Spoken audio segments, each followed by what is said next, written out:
Je peux casser l'ambiance 2 minutes. J'espère me tromper, mais je vois que vous êtes hier, depuis l'année dernière. Ah ben non, vous êtes... Attendez, quoi? Il est en Ah, il l'a pas mentionné. Ah, il le découvre d'un coup. Oh mon Dieu. Bonjour à toutes et à tous. Aujourd'hui, on se retrouve pour un nouvel épisode où on réagit à qui veut être mon associé. Je m'appelle Rima et sur ce compte, on parle de droit et d'entrepreneuriat. Et on commence tout de suite. Pendant les 20 premières années de ma carrière, j'ai pollué la planète plus que tout autre. Mon job, c'était de démarrer les centrales électriques les plus puissantes du monde. Du jour au lendemain, j'ai décidé de changer de vie. J'ai créé Mini Green Power pour développer et produire des petites centrales d'énergie non polluantes, automatisées, pilotables à distance, qui transforment les déchets de notre quotidien en énergie propre. En 10 ans, nous avons déposé 38 brevets. 38 brevets. Bah, vous savez ce qu'on va faire, hein? On va aller jeter un coup d'œil. J'ai oublié le nom de l'entreprise. Attendez. Mini Green Power. Moi, j'ai 17 brevets qui apparaissent. On va regarder un petit peu ce que ça donne. Donc, système de gasification ou de combustion d'un combustible solide destiné à équiper une installation de gasification de combustion. Et on va aller voir ce qu'il en est au niveau de la marque. Mini Green Power, en tant que tel, je pense qu'au niveau de la marque, ça n'aurait pas pu être protégé s'il n'y avait pas un logo.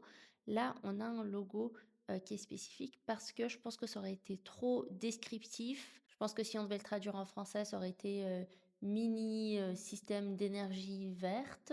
Donc, ça n'aurait pas forcément été accepté parce que trop descriptif. Et dans ce cas-là, ce qu'ils ont fait, c'est qu'ils ont mis très probablement un logo qui a permis de rendre l'élément suffisamment distinctif et pas que le nom de marque soit refusé. La plupart du temps, tant le registre du commerce que les instituts de la propriété intellectuelle n'aiment pas les marques qui sont que composées de différents mots descriptifs en tant que tels. Et si vous voulez avoir que des mots descriptifs, il va falloir avoir un logo qui permettra en tout cas de personnaliser pour que ces mots descriptifs restent disponibles pour le plus grand nombre d'entrepreneurs qui veulent lancer des projets.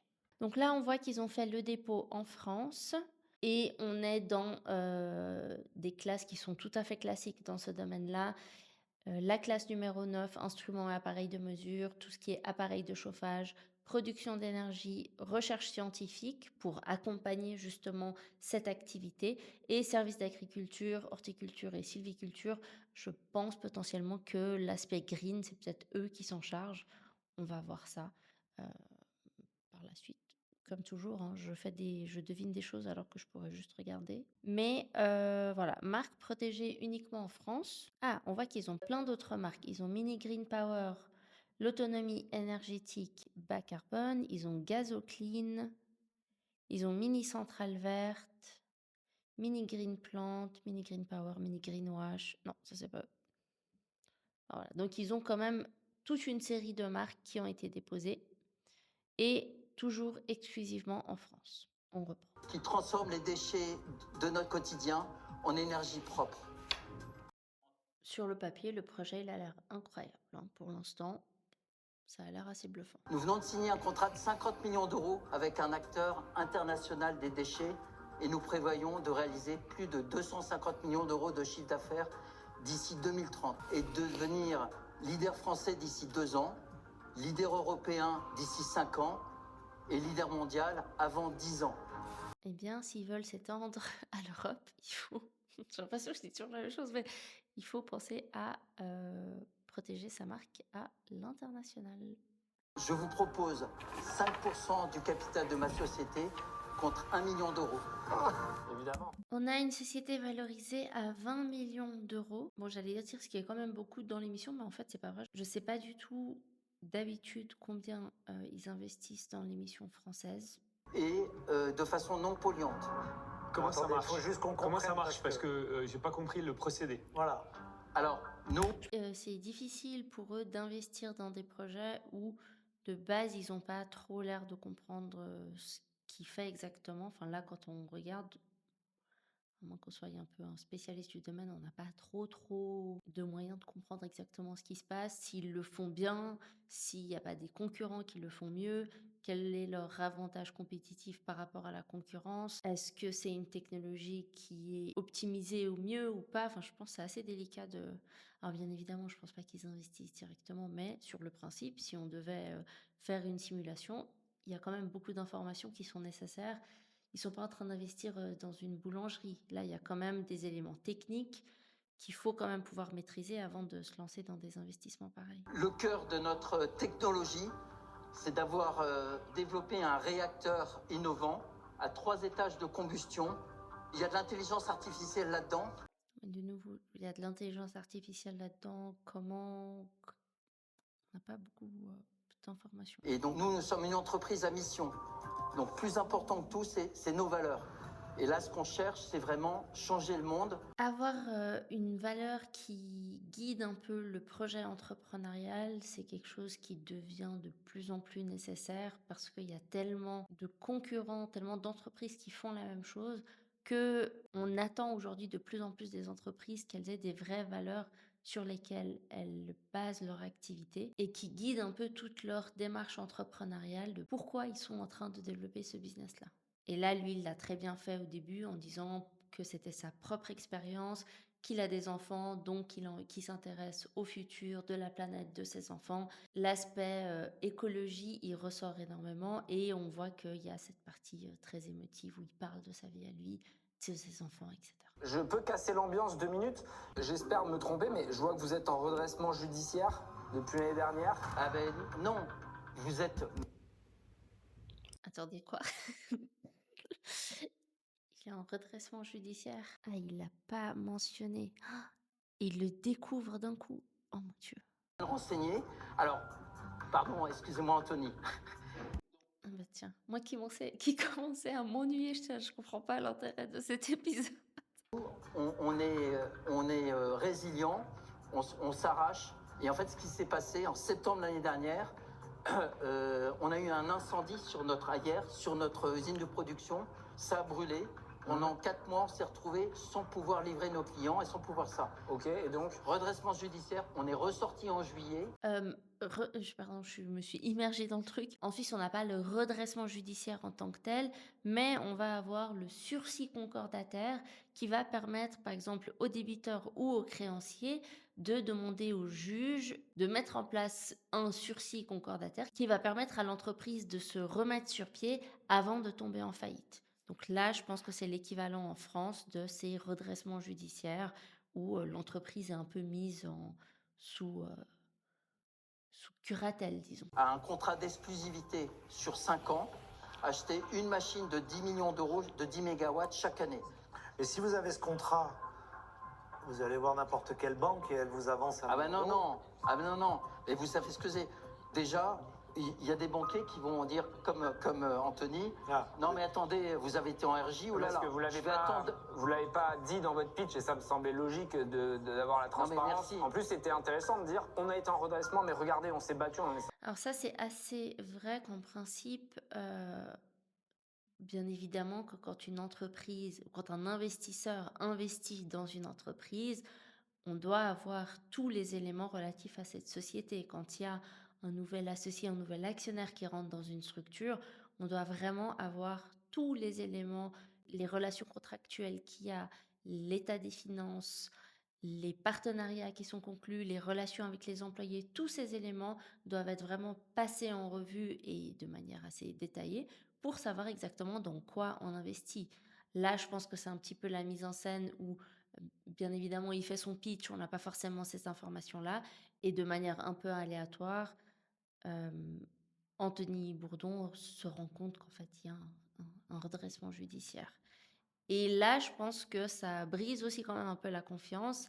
Et d'un coup, je pense qu'ils vont être beaucoup plus méfiants et je pense pas qu'ils vont faire ce deal. En fait, j'ai besoin d'1 million pour préparer encore le coup d'après. Jean-Michel, la façon dont vous avez en RH, vous avez structuré vos équipes dirigeantes et votre équipe gouvernante en même temps, moi, ça, j'ai pas cette expérience-là. Je vous démarre n'importe quelle centrale, mais les gens, je me suis aperçu en commençant, c'est pas des centrales électriques. Un des éléments, je pense, qui est le plus sous-estimé dans l'entrepreneuriat et dans la gestion d'une entreprise, et croyez-moi, je parle d'expérience, c'est la gestion des employés, des partenaires, des clients, l'aspect humain. C'est vraiment la gestion de l'humain qui est l'élément le plus challengeant quand on gère une entreprise. Vous nous avez réveillés quand même, hein? Ouais, ou du moins tu m'as épuisé, moi, à l'inverse. Ça m'a fatigué. Et je reviens dessus. J'adore votre énergie et je veux pas insister sur les points négatifs, mais en tant qu'investisseur, on a besoin d'avoir confiance. Et je viens de rechecker, il y a quand même un jugement prononcé par le tribunal de commerce de Toulon qui a confirmé la mise en place du plan de redressement pendant 9 ans.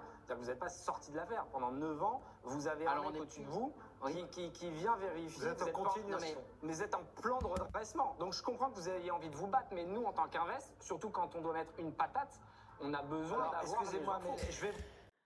C'est effectivement un élément où, ben, comme je disais, il y a peut-être au niveau de la confiance, c'est des éléments qu'on aimerait connaître en amont, avant d'entrer dans des discussions d'investissement, etc. 9 ans, c'est long pour une entreprise et bien évidemment, il est obligé d'aller chercher des investisseurs, d'aller chercher des moyens de sortir de cette situation. Il va pas rester juste assis en disant, bon, bah, voilà, hein, on est en redressement judiciaire. C'est normal, effectivement, mais je pense que ça rend la tâche beaucoup plus difficile et il aurait peut-être dû déjà le dire dès le départ, parce que le projet, il aurait été perçu comme étant beaucoup plus intéressant que simplement ce qu'il expliquait au départ, où au final, c'était assez technique et peut-être que quelqu'un qui n'est pas forcément intéressé par cet univers-là accroche pas forcément.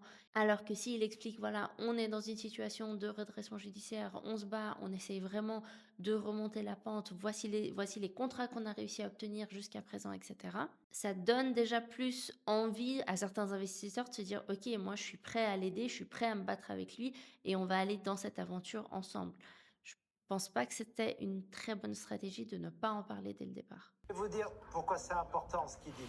Quand on est dans cette situation-là, c'est exclu du champ d'investissement des fonds. Les fonds ne peuvent pas investir ou très difficilement dans des sociétés qui sortent de RJ. Oui, un fonds d'investissement ne va pas investir dans des sociétés comme ça, effectivement. Et non, mais c'est pour ça qu'on a besoin d'avoir ces infos. Mais en fait, on est sorti il y a un mois et on va sortir du plan de redressement aussi dans moins de 6 mois. Donc, Ouais, mais ça, on a besoin d'avoir ces infos. Moi, si je suis un fonds d'investissement et je tombe... En fait, c'est ça, c'est que s'il avait donné cette info dès le départ, en disant voici le jugement qu'on a, voici notre plan, là, il a juste l'air du coup de se justifier et d'essayer de dire non, mais en fait, c'est pas ça qui s'est passé, etc. Et je pense pas que ce soit une. Je pense qu'il s'enlise un peu dans cette histoire de redressement judiciaire.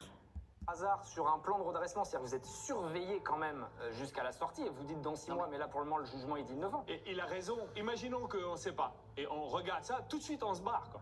Ouais, oui. Non, mais évidemment, j'avais prévu de vous le dire. Mais Ouais. Le pauvre. Ouais, alors je pense que ça avait bien commencé. Alors, moi, j'aurais pas investi là-dedans. Je sais pas si vous aurez investi là-dedans. C'est pas le projet qui est pas bon, c'est, je pense, la gestion et la manière dont ça a été approché qui n'inspire pas vraiment confiance. Euh, donc moi, j'aurais pas forcément été de l'avant.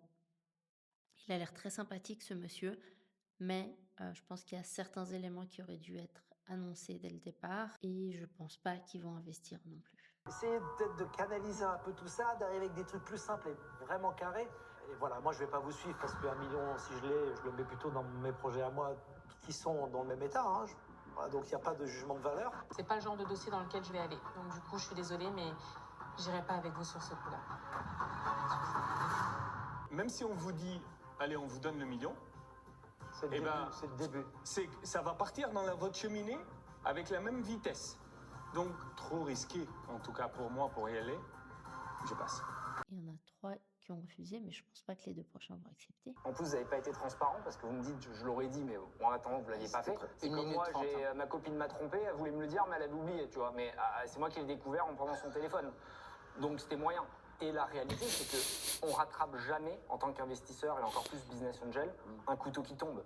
C'est-à-dire que là, tout va vers le bas et vous me dites non mais t'inquiète pas, en mai prochain il y a ça. Ah, le RJ c'est rien, c'est les tribunaux qui sont en vacances. On est sorti Ce sera dans un mois. Mais il y a trop de promesses, vous comprenez, pour quelqu'un qui est hors dossier, qui ne comprend pas ce qu'il y a à l'intérieur, et vous débarquez en disant c'est 1 million, 5%, 20 millions. C'est la deuxième fois, c'est la deuxième émission où je suis à peu près d'accord avec tout ce que Anthony Bourdon dit. Je le connais pas plus que ça, mais je vais aller vérifier si c'est une bonne ou une mauvaise chose. Vous avez de la chance, hein, parce que je vous donne une opportunité de changer le monde. Et on va sauver les choses, entreprises à mission. Sauvons la boîte, déjà. Et donc moi, pour toutes ces raisons, je ne peux pas accompagner un entrepreneur si je sens pas qu'il y a un lien, donc je passe pour ces raisons. C'est vrai, Jean, vous avez été maladroit, je pense. On ne peut jamais en vouloir à un entrepreneur d'être en redressement judiciaire, parce que ça fait partie de la vie. Même si vous en êtes sorti, c'est un élément en fait qui est très récent. Ça, c'est vrai. Typiquement, en Suisse, on n'interdit pas aux gens d'avoir des sociétés en faillite et de recommencer à entreprendre. C'était pas un échec et vous ne pouvez plus entreprendre. Donc effectivement, on n'est pas dans des systèmes où vous pouvez entreprendre une fois, si vous faites faillite, vous pouvez plus recommencer. Non. Et c'est d'ailleurs souvent un problème parce que on a des gens qui font des faillites à multiples reprises et qui laissent les créanciers sur le banc. Je ne sais pas à quel moment vous auriez introduit ce fait-là. Je ne suis pas en train de dire que vous voulez le cacher, hein, c'est pas du tout ça. Je pense que peut-être vous avez dit que c'était pas le sujet important, mais en réalité c'était le cœur de la discussion.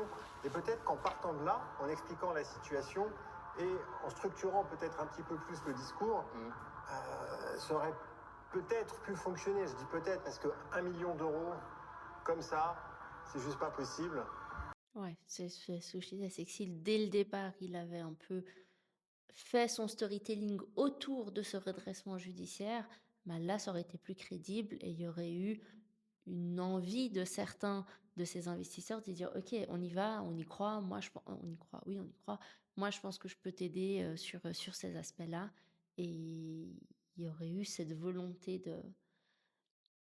de participer à à ce sauvetage, entre guillemets. Ok, Donc je comprends. je vais passer. Très bien. Merci beaucoup pour vos conseils. Courage. Et puis, j'ai pas Ouais, donc personne n'investit, hein. C'est pas une grande surprise, mais bon. C'est tout pour cet épisode. C'était intense. Autant l'épisode dernier, ça va, c'était tranquille. Celui-là, mon Dieu, c'était intense. Ce pauvre monsieur il avait l'air stressé et je pense qu'il avait l'air d'être mis dans une position assez inconfortable. Et ils ont été quand même assez gentils avec lui, j'ai l'impression. C'est effectivement pas une situation très simple. Et je pense que c'est une bonne illustration de comment un pitch peut make or break a deal, vraiment. Ça a un impact sur la manière dont ils ont beaucoup parlé de son énergie. Alors ça, bon, je vais pas faire de commentaires là-dessus, mais ils ont beaucoup parlé de la manière dont il se présentait, etc. C'est des éléments qui ont un impact parce que quand on entreprend, on investit sur la personne et pas tant sur le projet. Parce que des projets, il y en a 1000, mais on investit sur quelqu'un en qui on a confiance et qui inspire confiance. Moi, je sais que mes clients, quand je les accompagne et qu'il y a des investisseurs ou qui, eux, veulent investir dans différents projets, l'élément principal, ça va vraiment être la personne sur laquelle ils investissent. Est-ce qu'elle peut porter ce projet et l'amener au niveau supérieur? Donc voilà, c'est tout pour cet épisode. Dites-moi ce que vous en avez pensé. Est-ce que vous auriez investi? Et je vous donne rendez-vous pour un prochain épisode réaction de Qui veut être mon associé.